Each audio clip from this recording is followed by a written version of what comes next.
Hello mga kababayan, this is Brian and you are watching again my short vlog. For our today's short episode, ayan, life update tayo. Kahit wala kayong pakialam.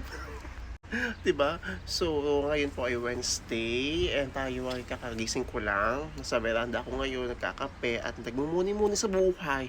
Yeah. Ayan. Napakaganda ng panahon ngayon. Yes, sa magdagat. Pero yun nga, na-stuck ako sa panggabi na schedule. So, ay, inshallah, makapapang-umaga naman tayo, no? Para after duty, dagat-dagat tayo. So, anyways, ayan, kamusta pala kayong lahat? So, if you will notice, medyo wala akong upload, hindi ako nakakapag-live.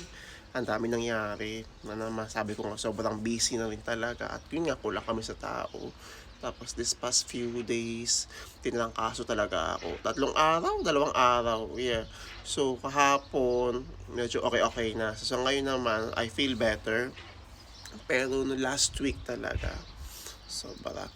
Ultimo, may tonsillitis ako, nanlalamig ako, di ako pinapawisan, sakit ng ulo ko, mas maraming panlasa ko. Tapos, basta pinupulikat ako ganun. Sa sobrang pagod talaga. So, ayan, sana kayo rin sa mga first time na nandito, kung kayo ay nakakaramdam ng pagod, magpahinga kayo na magpahinga. At the same time, huwag niyong kalimutan uminom ng vitamins.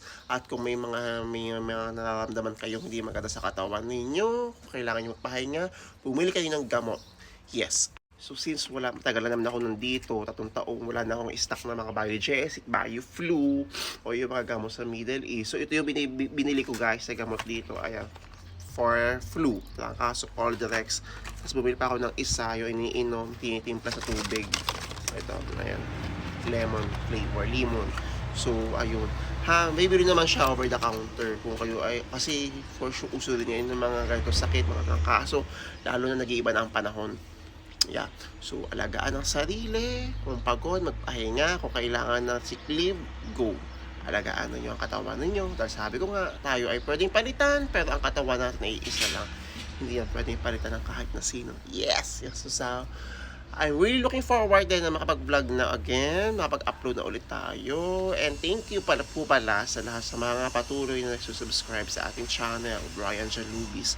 And welcome po pala again sa mga taga-Bahrain na meet ko dito sa Dubrovnik, same company ko.